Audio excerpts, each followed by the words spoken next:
Hi friends, నేను మీ Anusha Prashanth cooking vlogs. Please do subscribe my channel. చనా బఠానీ sweet corn egg fried rice సింపుల్గా అండ్ టేస్టీగా చేసేద్దామా. ముందుగా చనా బఠానీ 2-3 అవర్స్ చక్కగా వాటర్లో నానబెట్టుకోండి. ఇప్పుడు నానబెట్టిన చనా బఠానీని వాటర్తో సహా కుక్కర్లో యాడ్ చేసేసి అందులో ఒక స్వీట్ కార్న్ ముక్కను కూడా యాడ్ చేసేసి కుక్కర్ లిడ్ పెట్టి 1-2 విజిల్స్ రానివ్వండి. ఇప్పుడు మనం ముందుగా కట్ చేసుకున్న టమాటోస్, కట్ చేసి పెట్టుకున్న ఆనియన్స్, సన్నగా కట్ చేసి పెట్టుకున్న బీన్స్ అండ్ 2 పచ్చిమిర్చి, అలాగే 1 క్యారెట్ని కూడా చక్కగా తరుగుకొని పక్కన పెట్టుకోవాలి. అలాగే ఉడికించిన స్వీట్ కార్న్ని దాన్ని చక్కగా పీల్ చేసి పక్కన ఇప్పుడు స్టవ్ ఆన్ చేసి ఒక కళాయిని పెట్టుకొని కాస్త హీట్ అయ్యాక ఒక గరిటె ఆయిల్ని యాడ్ చేయండి. అలాగే 4 ఎగ్స్ని తీసుకొని బీట్ చేసి అందులో కొంచెం సాల్ట్ యాడ్ చేసి ఎగ్స్ని చక్కగా ఫ్రై అయ్యేలాగా అలా ఫ్రై చేస్తూ ఉండండి.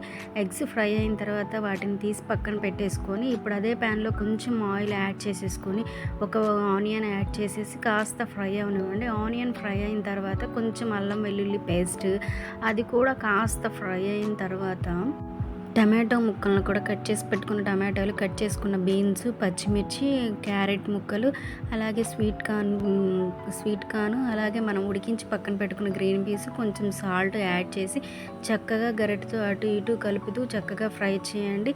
చనా బఠానీ కాస్త కుక్ అయిన తర్వాత ఈ విధంగా మనకి కలర్ చేంజ్ అవుతుందన్నమాట. సో ఆ విధంగా కలర్ చేంజ్ అయ్యేదాకా ఫ్రై చేస్తూ ఉండండి. ఇప్పుడు మనం ముందుగా ఉడికించి పక్కన పెట్టుకున్న రైస్ ఉంది కదా, సో ఆ రైస్ని ఇందులో యాడ్ చేయండి.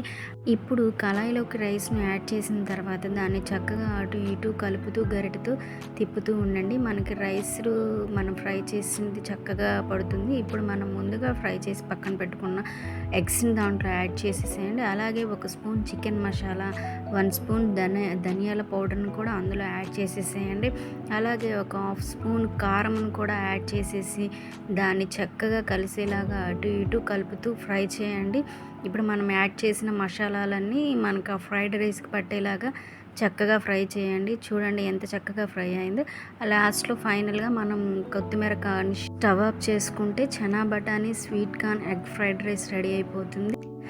టేస్ట్ వైజ్గా వస్తే ఫ్రైడ్ రైస్ చాలా బాగుందనే చెప్పొచ్చు. పిల్లలకి చికెన్ ఫ్రైడ్ రైస్ లేనప్పుడు ఒక్కసారి ఇలా చేసి పెట్టండి, చక్కగా తింటారు.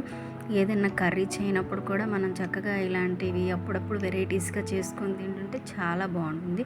సో మీరు కూడా ఒకసారి చనా బఠానీ ఎగ్ ఫ్రైడ్ రైస్ ట్రై